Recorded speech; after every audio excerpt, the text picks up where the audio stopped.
তো হ্যালো বন্ধুরা, কেমন আছো? আশা করি সবাই ভালো আছো। আমিও খুব ভালো আছি। আজকে যাব চণ্ডীপুরের বাজার। আজকে শুক্রবার, মানেই জানো চণ্ডীপুরের বাজার।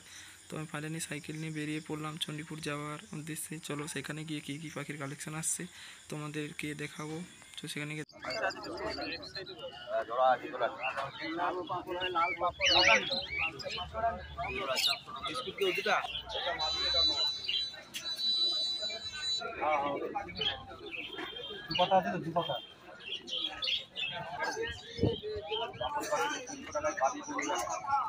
উল্টা কথা নেই, মোর কাছে তোকে বলে দেই।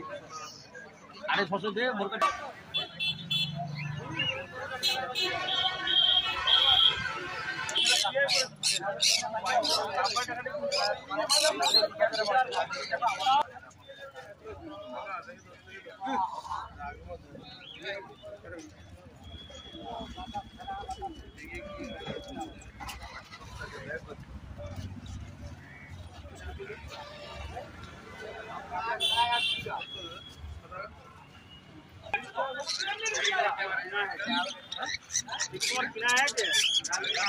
माल